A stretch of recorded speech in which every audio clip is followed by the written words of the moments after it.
व्यक्ति है जो हमें भोजन करा सके। तो कुछ ऐसे लोग भी थे जलने कटने वाले, जिन्होंने अजामिल का ही नाम बताया। कहा कि महाराज जो अजामिल का घर है वहां चले जाओ आप। तो साधु संत महात्मा अजामिल के यहाँ गए भोजन करने के लिए। अजामिल की पत्नी तो धार्मिक थी। अजामिल की पत्नी ने साधु संतों को भोजन कराया।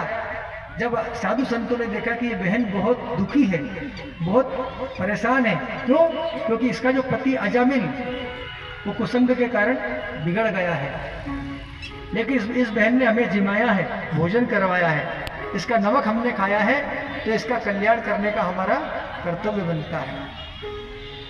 जब अजामिल घर पे आया तो साधु संतों ने कहा कि देखो अजामिल, भोजन कराने के बाद साधु संतों को जब हम भोजन कराते हैं, ब्राह्मण को भोजन कराते हैं, तो दक्षिणा भी देते हैं ना जिम्मा में।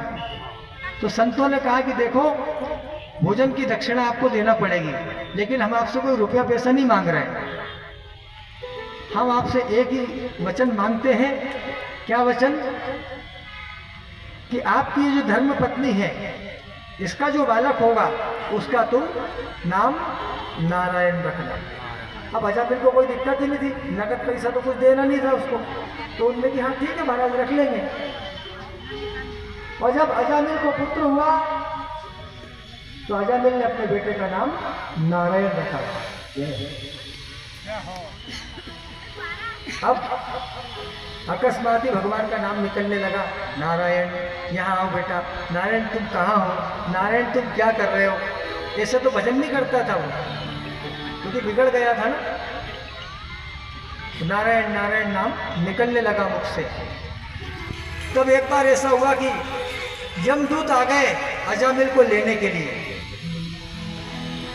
और यमदूत आए तो क्या हुआ, यमदूतों को देखकर वो भयभीत हो गया, घबरा गया, डर गया, क्योंकि यमदूत इतने खतरनाक होते हैं। क्या वर्णन करें यमदूतों का, भगवान की कथा। जो देखता है वो तो मल मूत्र का त्याग कर ही देता है बिस्तर में। हाँ, यमदूत इतने भयंकर और खतरनाक होते हैं। तो जैसे उसने देखा अजामिल ने, तो अपने बेटे को बुलाने लगा। किसको पुकारने लगा? नारायण नारायण नारायण। इतना चिल्लाया, कहा नारायण आओ मुझे बचाओ, नारायण मेरी रक्षा करो। तो भगवान के पार्षद आ गए विमान लेकर, नारायण के विष्णुदूत आ गए, और जैसे यमदूत ले जाने लगे तो यमदूतों को भगवान के पार्षद ने रोक दिया, कि कहा कि हाथ भी मत लगा देना, अजामिल को हाथ भी मत लगा देना, तुम नहीं ले जा सकते।